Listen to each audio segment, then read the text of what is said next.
Well, thank you. Uh, we're all in the Skoll family. That just makes it so special, and we're all on the same journey. So I feel a little awkward introducing myself, but when I was a child, I hid from math and Latin, and my focus was on building a newspaper, going and getting ads and dealing with kids from various schools, and I was oblivious to the anxiety that was causing. But here is from a letter from my mother to the principal, Mr. Hubble. Why is our fifth grader not in your school or our home? Mr. Hubble, Bill can do this. Don't show you're anxious. Well, that was a huge gift. It gave me the power of being a change maker. And so thank you, Mr. Hubble, and thank you, Mom. And everyone here has the power to do that. To kids, to older people.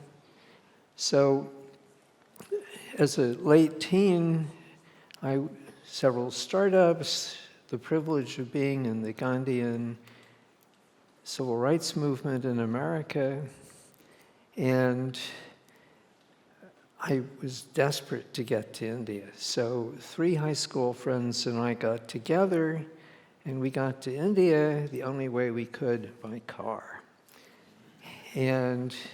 But we went with introductions from Bayard Rustin, civil rights leader, to key Gandhian colleagues. And I spent days walking with someone that Gandhi called his guru, and I asked way too many questions. And I got to really love village India, and that's really when Ashoka crystallized. In 1980, the post-independence generation had reached professional maturity, and there was a wave of us, social entrepreneurs, except there was no language for it. And so we had to work to develop role models and institutions and community and words, social entrepreneur, change maker. And now there are some 4,000 Ashoka Fellows, over 100 of them are here. Yes.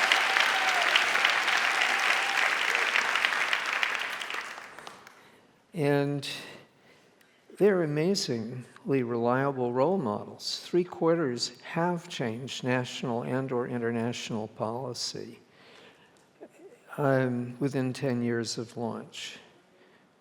Now, we had to get past all those empty-eyed people who called us oxymorons.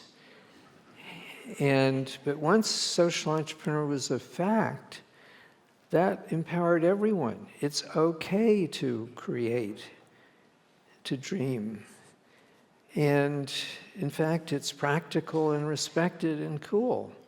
Well, that empowers everybody. That's a revolution. And Jeff Skoll stepped up 25 years ago, and he understood this historical moment.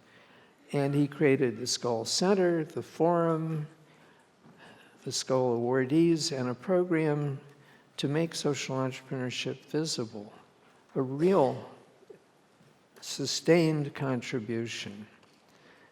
So we believe that the most important human right is the right to give. That's what brings health, happiness, and longevity. You can't have a life if you're not a giver. But you can't be a giver in a world defined by change unless you're a change maker. And that's a set of abilities you've got to master.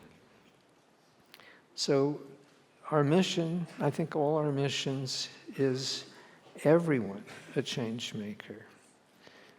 Now, the good news is that 60% of humanity has already made that jump.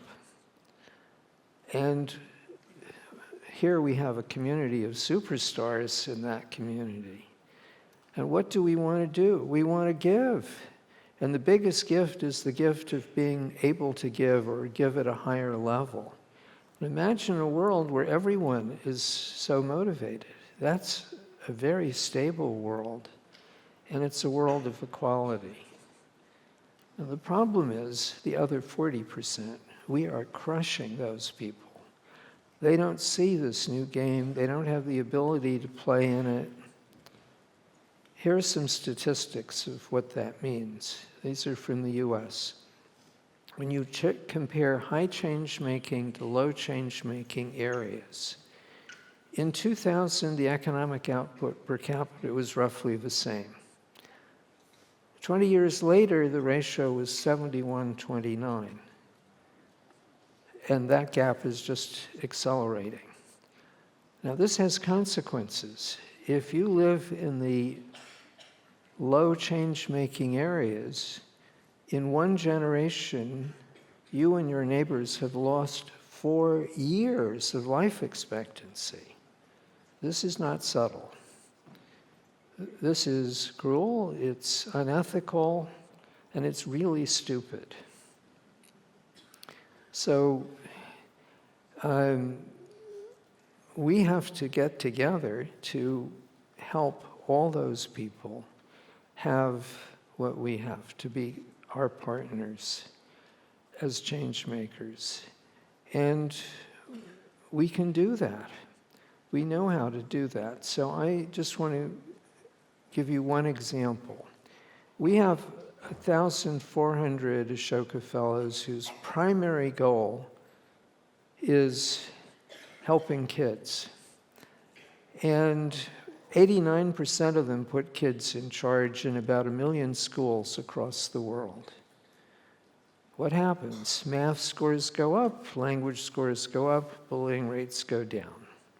What we care about is every time a kid has the experience of having a dream, a virtual radio station, and a newspaper, and they build a team and they change their school or religious community or whatever, they know they're a change maker.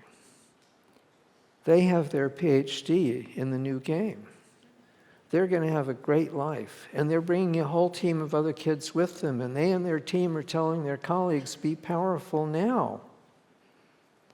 And guess what? Kids want to be powerful now. They want to be givers just like the rest of us. So this will work. Now, we've also got to bring the mega institutions with us. And we know we're learning how to do that. We've got to get the teachers' unions to understand that if they continue spiraling downward as the scapegoat of a failed system, that's not a good strategy. A better strategy is to champion the new growing up, where every kid it's normal for every kid to have this opportunity. That's the best thing they can do for their teachers, the kids, and their parents. If you're running a university, for heaven's sakes, your best marketing strategy is to go to the middle and high schools and champion what has to happen there. You're going to get the best students. Think about what you can do for the alumni. How can you have a history department that doesn't even see these forces, or a business school or an ed school? We can help these mega forces see this. Now, everyone here, I think, are here intuitively because we know this is a historical moment. And there is a very sad story going on. This is a different story. This is a story about a good future. And we as a community are in a position to make it happen. So please, let's work together. Let's commit to everyone a change maker, everyone a giver, no one left behind. Thank you.